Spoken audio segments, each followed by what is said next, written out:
JEE Mains 2026 PYQ Previous Year Questions Chapter Wise and Topic Wise. We were discussing with kinetic theory. This is the name of chapter, and from this chapter we have these topics जो आपके exam में आए थे. Last session में हमने इस वाले topic को किया था, various kind of speed of gaseous molecule. Now we have I think last topic. हाँ, लास्ट है, इसके बाद कुछ नहीं है, चैप्टर खत्म हो जाएगा. ये है mean free path and relaxation time and collision frequency and many more. जैसा कि मैंने आपको लास्ट सेशन में बताया भी था कि इस टॉपिक को लेकर के एवरीवेयर कंफ्यूजन रहती है, बच्चों में बड़ों में, everywhere book to book confusion रहती है. ये सब कुछ ना रहे, मैं ऐसी कोशिश करूंगा. टॉपिक मैंने ओपन किया है, इस टॉपिक पर बेस्ड दो क्वेश्चन हैं, एक ये वाला, एक और है, वो है ये वाला. जो अगर आपको जानकारी है इस टॉपिक के बारे में तो आप पहले कर लीजिए और आंसर मिला लीजिए. नहीं है तो पहले आप कॉन्सेप्ट देख लीजिए, फिर कर लीजिएगा. मैं आंसर दिखा दूं ताकि अगर आपने कर लिया है तो आप आंसर मिला लो. आंसर देख लो, इसका आंसर आएगा दैट वन. एक और क्वेश्चन था, उसका भी आंसर देख लेते हैं. इसका आंसर आएगा 3. अब इसके पीछे का थ्योरी क्या है, कंसेप्ट क्या है, पहले उसको थोड़ा डिटेल में बात कर लेते हैं ताकि कहीं कोई कंफ्यूजन न रह जाए. फिर इन क्वेश्चन को डिस्कस कर लेंगे. ये आप देख रहे होंगे, ये वही कहानी है जो मैंने रेगुलर क्लासेस में आपको एक्सप्लेन करी है, वही दोबारा से बता रहा हूँ, रिवाइज करा रहा हूँ. यहाँ पर देखिए, ये पहला सेक्शन है जिसमें सारे फॉर्मूले लिखे हैं और ये दूसरा सेक्शन है जिसमें डेरिवेशन किया गया है. डेरिवेशन पार्ट समय की पाबंदी के चक्कर में अभी नहीं बताया जा रहा है, हालांकि थोड़ा सा मैं बता दूंगा. फॉर्मूले पार्ट पर फोकस हो रहा है. सारे फॉर्मूले यहाँ पर लिखे हुए हैं और मैं कमिट कर सकता हूँ कि अगर आपने सारे फॉर्मूले अच्छे से कर लिए तो ये वो दुखती हुई नब्ज है जिसमें सबसे सवाल गलत हो जाते हैं, बट आपका नहीं होगा और कुछ भी बाहर से नहीं आएगा. एडवांस का भी क्वेश्चन यहीं से होगा. फॉर्मूला रट करके अगर आप लगभग जाओगे, थोड़ा सा ही समझ कर जाओगे, तो भी एडवांस का क्वेश्चन भी हो जाएगा. हालांकि डेरिवेशन ये भी बताएंगे, बट अभी नीड नहीं है, समय की कमी है इसलिए अवॉइड कर रहे हैं. सबसे पहले हम बात करेंगे यहाँ स्मॉल एन की. Keep remember here small N PV equal to NRT आपने सुना होगा, वहां पे भी स्मॉल एन होता है, नंबर ऑफ मोल्स वो नहीं है. ये small N number of moles नहीं है. Small N N by V के बराबर होता है. बड़ा एन डिवाइड बाई वी. बड़ा एन क्या है, number of molecule in your room. अगर आपके रूम में मान लो 1000 मॉलिक्यूल हैं और आपके रूम का जो साइज है, जो वॉल्यूम है, वो मान लो 2 है, तो स्मॉल एन की वैल्यू 500 पर मीटर क्यूब हो जाएगी. इसको नंबर डेंसिटी भी आप कह सकते हैं.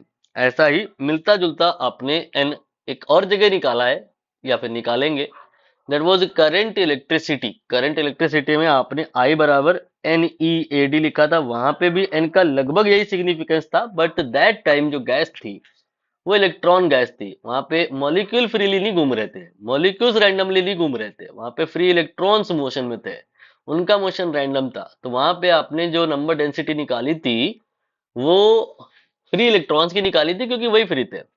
और यहाँ पर भी वही कर रहे हो, नंबर डेंसिटी निकाल रहे हो, लेकिन वो नंबर डेंसिटी इस बार इलेक्ट्रॉन की नहीं है क्योंकि गैस इलेक्ट्रॉन की नहीं है, मॉलिक्यूल्स की है. मॉलिक्यूल्स की काउंट देख लो, डिवाइड बाय वॉल्यूम कर दो. बाकी एक और बात जिसको मैंने पहले ही बताया था, आइडियल गैस इक्वेशन के टाइम पे बताया था कि भाई ऐसा है कि आइडियल गैस इक्वेशन या तो एडवांस होगी ये जनरेशन, जन जी के बाद एच आई जे के सब आ जाएगी. ये बाय बर्थ बच्चों को याद होता है, PV equal to NRT ideal gas equation. लेकिन इतने याद करके जाओगे तो बात बनेगी नहीं. आइडियल गैस इक्वेशन की और भी बहुत सारी शक्लें होती हैं और हमें सारी याद करनी है.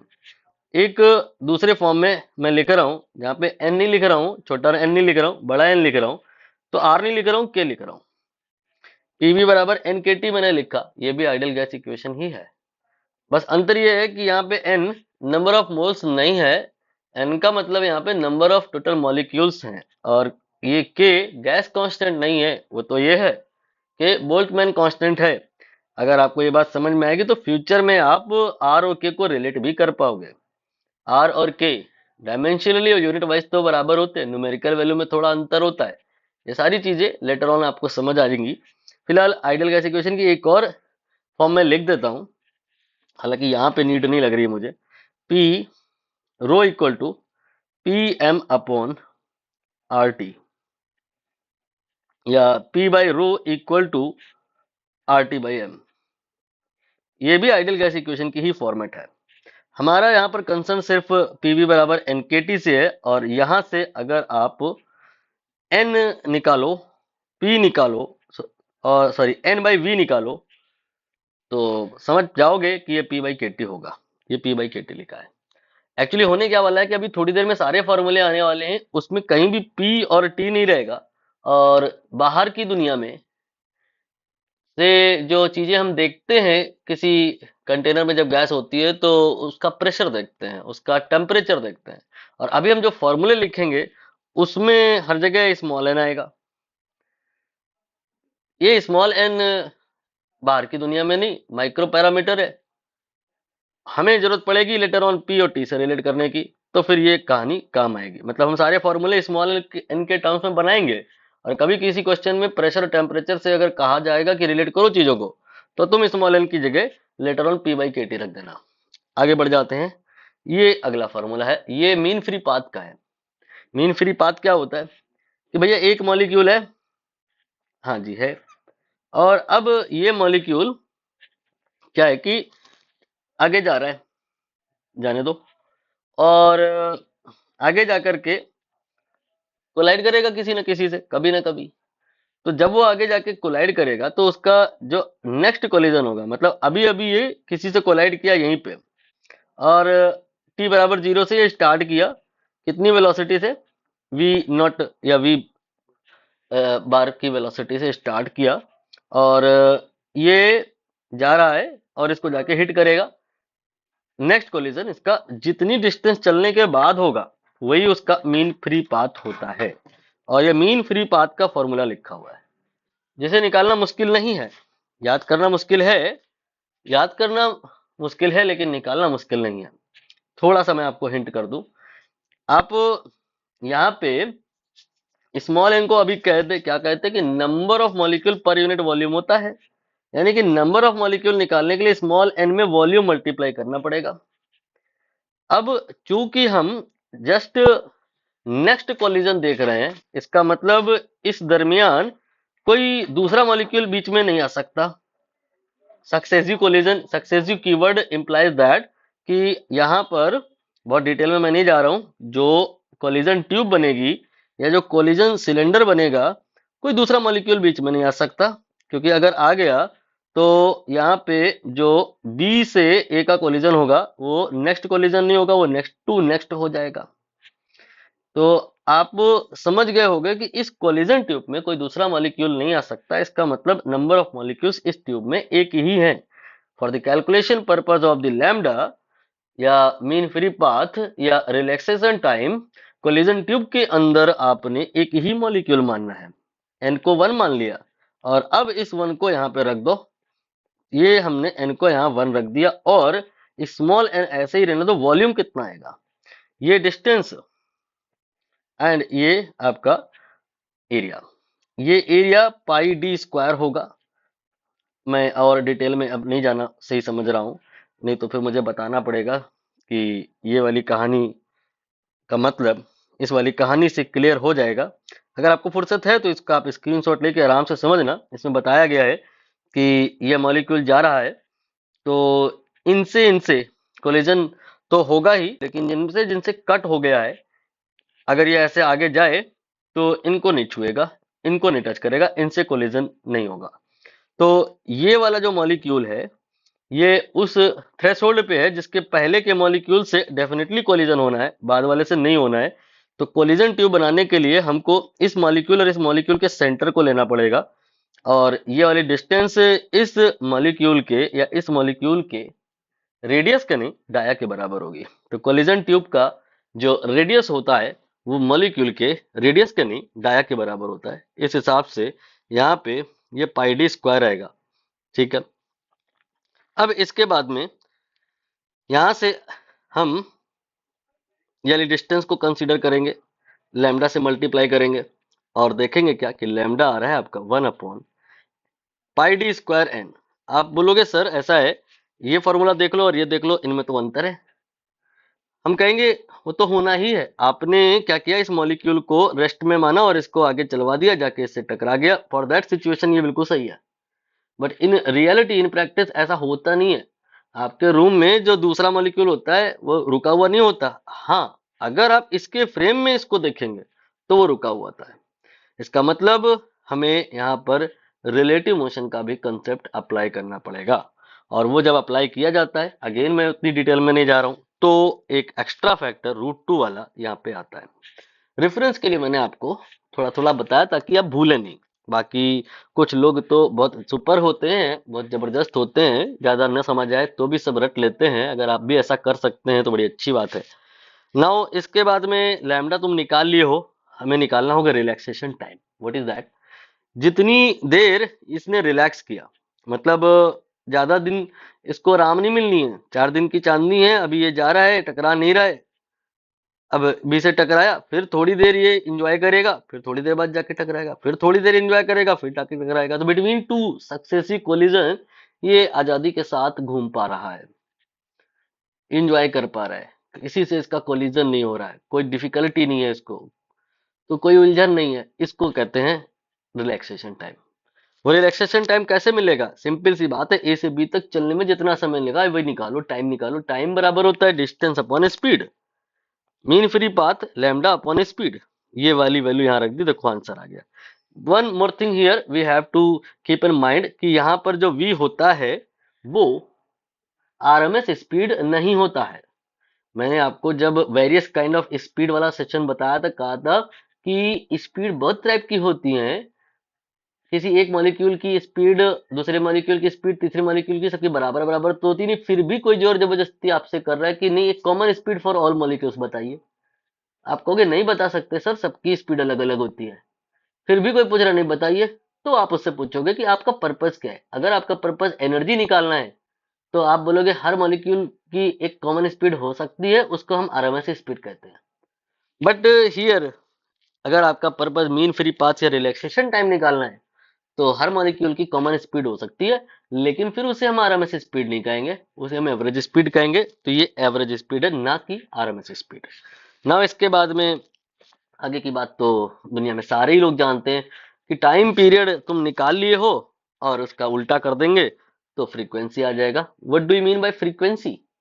यहाँ पर ये आगे गया, फिर एक आगे गया, फिर आगे गया, कोलिजन होते जा रहे हैं, होते जा रहे हैं। 1 सेकंड में कितने सारे कोलिजन हो जाएंगे, इसको ही कहते हैं collision frequency. Collision frequency basically the number of collision happening in 1 second, and relaxation time is what? It is the time between two successive collision. Mean free path distance between two successive collision. Mean word क्यों डाला जा रहा है everywhere? Relaxation time भी बोल सकते थे, लेकिन लोग मीन रिलैक्सेशन टाइम क्यों बोल रहे हैं?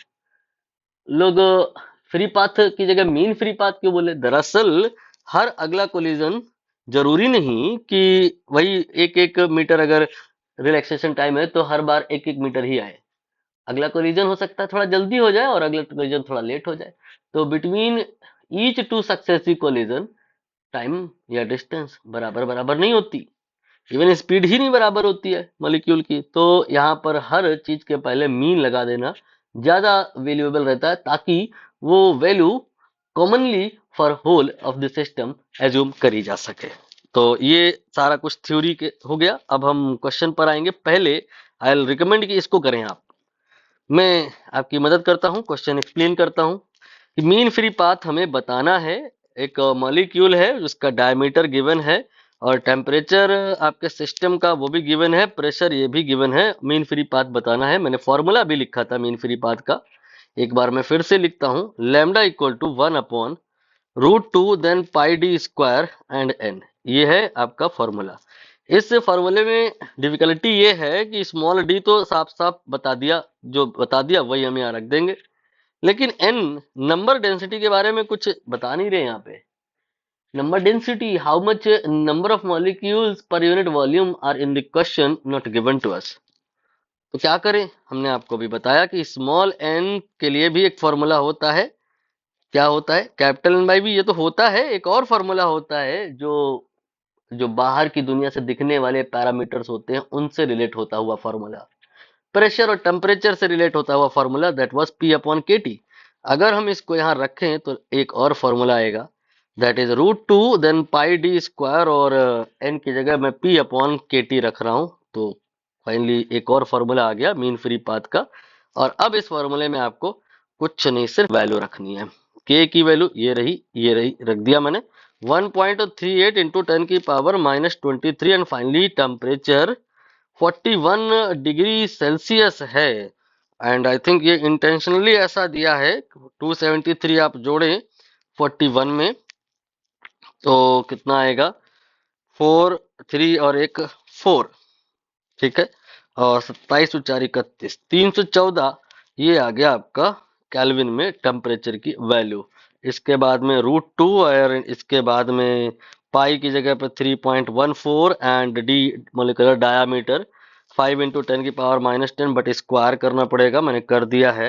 एंड टेम्परेचर की अगर बात करें, नहीं टेम्परेचर नहीं है तो प्रेशर है, वो भी गिवन है 1.38 इंटू 10 की पावर, ये आपका 5 हो गया।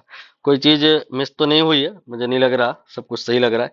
ये इसको आप कट कर दो, ये मैंने इसको कट किया। इसके बाद में 314 और 3.14 को भी कैंसिल कर दो, लेकिन उसके बदले यहाँ पे आपने 100 लिख लेना होगा।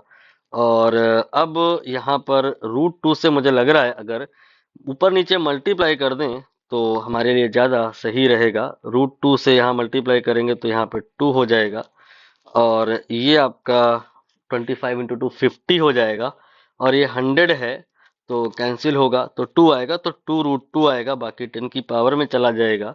-23 है और -20 है, ये -3 रह जाएगा।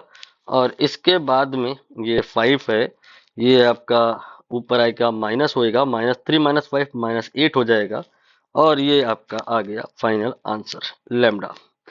ठीक है, ये क्वेश्चन आपका कंप्लीट हुआ। अब आगे जो एक और क्वेश्चन है, चाहो तो खुद से कर लो, नहीं तो मैं तो बता ही रहा हूँ। यहाँ पे एक नहीं दो केस है, एक नहीं दो बॉक्स है। एक में गैस है, नाम रखा है ए, और दूसरे में बी है। प्रेशर और टेम्परेचर दोनों में बराबर है, नंबर डेंसिटी ये भी बराबर है। नहीं भी कहते तो अंडरस्टूड है, ये कह सकते हैं इस क्वेश्चन में extra information they the. If pressure and temperature of both the container are equal, so we can say that by the formula, आपका जो n का फॉर्मूला था, n बाई वी का जो फॉर्मूला था वो p अपॉन के टी था। वहां से कट टू कट समझ आ रहा है, if p and t are same in both the cases, definitely n small n will also be same.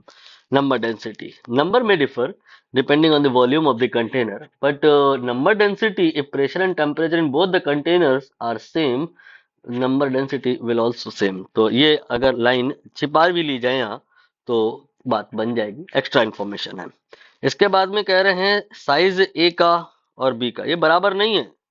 जो आपका डी ए है और जो डी बी है ये बराबर नहीं है। कहते हैं डी ए हाफ है किसका? That of P. तो डी बी बाई 2 ये आपका डी ए के बराबर है। इतनी बात बताई। आगे क्या कहते हैं कि मास जो मॉलिक्यूल का है इसे आप मॉलिक्यूलर वेट भी मान सकते हैं। मॉलिक्यूलर वेट क्या होता है? एक मॉलिक्यूल का जो वेट होता है वो मॉलिक्यूलर वेट नहीं होता। एक मॉलिक्यूल का जो वेट होता है उसमें अपने अवोगाड्रो नंबर से मल्टीप्लाई करना होता है, फिर जो आता है वैल्यू वो मॉलिक्यूलर वेट होता है। लेकिन हमें तो यहाँ कंपैरिजन करना है, तो मॉलिक्यूल के वेट को मॉलिक्यूलर वेट मान ले, जो कि गलत है, लेकिन मान ले तो यहाँ पे दिक्कत नहीं आएगी क्योंकि कंपैरिजन करना है। दोनों केसेस में अवोगाड्रो नंबर से मल्टीप्लाई आप करोगे तो फाइनली वो कैंसिल ही हो जाना है। तो इधर mass of molecule M A है और इधर एम बी है, ये दोनों बराबर नहीं है। कहते हैं कि 4 टाइम्स है ए का, ऐसा। फिर इसके बाद फ्रीक्वेंसी पहले वाले की एफ बी और एफ ए में से दोनों में कहते हैं बी की मान लो इतनी है, कितनी? 32 इंटू 10 की पावर 18, और ए की बताओ कितनी होगी। क्वेश्चन फ्रेम हो गया। चलिए फॉर्मूले पर बात कर लें। तो अभी हमने सबसे पहले लैम्डा का फॉर्मूला लिखा ही था, √2 πd² n। ठीक है। अब इसके बाद में हम अगले स्टेप में क्या किए थे, जब हमको डिस्टेंस पता चल गया है बिटवीन टू सक्सेसिव कोलिजन, तो टाइम निकालना not a big deal for us. Time equal to या टाउ इक्वल टू क्या हो जाएगा, ये हो जाएगा distance upon speed. Next time के लिए आपको बहुत आसानी से समझ आएगा। बस कुछ नहीं, जो लैम्डा का फॉर्मूला है उसमें ये v और एक्स्ट्रा लिख दो, तो रिलैक्सेशन टाइम यानी कि टाउ का फॉर्मूला आ जाएगा। लेकिन हमको यहाँ रिलैक्सेशन टाइम नहीं, हमको फ्रीक्वेंसी पर टारगेट करना है। रेसिप्रोकल कर लो, √2 πd² and then n v²। Clear है। अब यहाँ पर हम देखेंगे कौन कौन सी चीजें हैं जो दोनों ही केसेस में बराबर हैं। ये कैंसिल हो गया, ये कैंसिल हो गया और ये भी कैंसिल हो गया। कह सकते हैं कि ये प्रोपोर्शनल टू d² होगा, जो कि गलत है। हमने ध्यान से समझा नहीं अबाउट दिस। ये v² लिखा हुआ है, ये v² एवरेज स्पीड है, क्या दोनों ही केसेस में बराबर होगी। एनालाइज करते हैं एक बार। फॉर्मूला आपको पहले मैं बताऊं v² का, मैं लास्ट सेशन में बताया था इस फॉर्मूले को।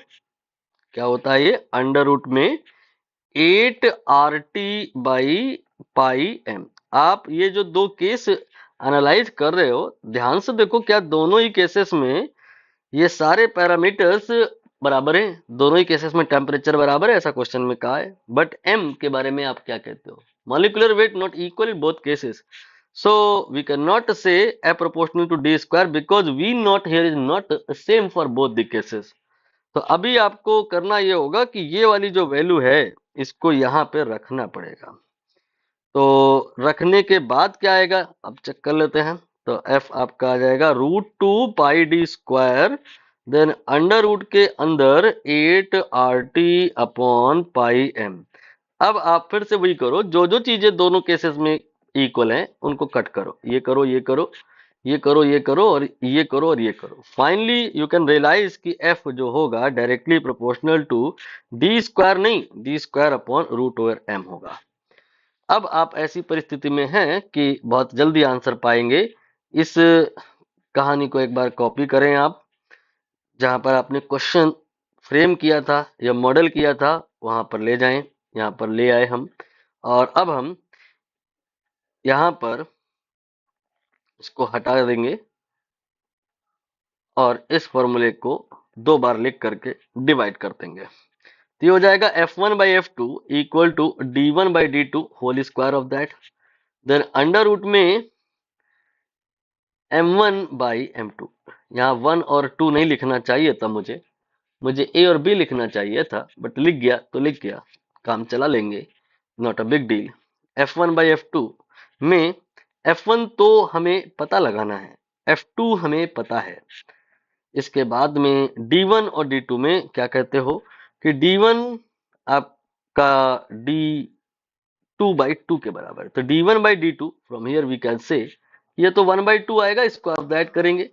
इसके बाद में m1 एंड m2 के बारे में, ये जो हिंट है इससे समझ आ रहा है कि m1/m2 आपका 1/4 होगा। 1/4 अंडर रूट कर लीजिए, तो ये 1 आपका 4 हो गया और ये आपका 1/2 हो गया। एक बार केयरफुली चेक करें, मुझे कुछ गलत लग रहा है। 1/m2 आपका 1/4 नहीं होगा, 4 होगा। यहाँ पे 4 कर दिया मैंने, यहाँ पे 2 आएगा, यहाँ पे 1/8 आएगा। ये आपका हो गया f1 डिवाइड बाई दैट की वैल्यू। अब इसके बाद फर्दर हम सॉल्व करेंगे, तो f1 निकल आएगा।